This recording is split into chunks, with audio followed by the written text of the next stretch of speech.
My aunt was, yeah, you know it's a nice jacket, man. It's blue leather, son. It came from blue cows, like that's how, okay. My aunt once told me, on the day I was born, my father held me as carefully as a ticking bomb, brought me close and said, I promise you everything. Alive, with the inhale of our first breath, our hearts swing open like the doors to an empty new house, waiting to be filled with everything we love. And in that moment, our eyes squinting at the blinding light, we are filled with the abundant hope that everything in our sight is attainable. My wife, her water broke at 10:40 that night, and over the next 24 hours, I paced back and forth in that hospital room, scuffing the words perfect parent with my heels over and over until it was deep enough into that linoleum floor for me to believe it. And damn right I believed it. Even convinced myself that anyone who says parenting is hard just doesn't have it figured out like me, because let's face it, I'm pretty awesome. But by that following evening, there was my son, crying in my arms, me not knowing how to make him stop, and all I could think was, oh my God, what have I gotten myself into? But I remember, by just a year before, I was holding my mother to keep from throwing herself into the grave as I lowered my sister's casket, my father crumbling to the floor, his hands to his mouth, trying to catch and save every promise he's ever made as they all came spilling out. What's the point, he kept asking. I don't know.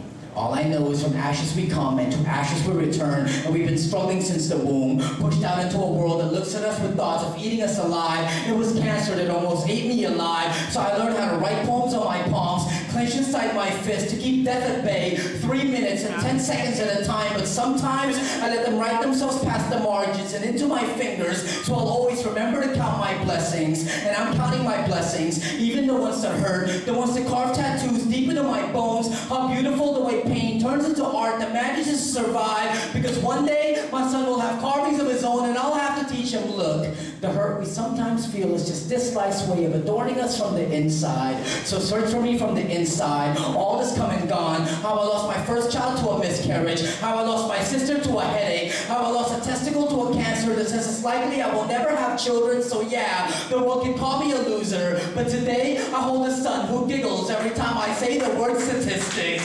Alive, alive, how glorious to be alive, writing our legacy with our heels, every footprint and exclamation point, stomp through all the dirt we've ever had to go through. Look around you, every one of us alive in this moment, every one of us a heartbeat that held on just a little bit longer. Look around you, look past the blur of the crowds and see the faces. You are the fulfillment of answered prayers. Alive, alive, how glorious to be alive, because the day we are born is the day we begin to die, but not today. Today I'm writing my name off the tombstone. Today I'm carving more stories into my bones, and I'll keep going for as long as I survive, because I somehow made it past yesterday. And I may not be around tomorrow, but in this moment, I'm alive, and I've been told that I am promised everything. Y'all, thank you guys for having me.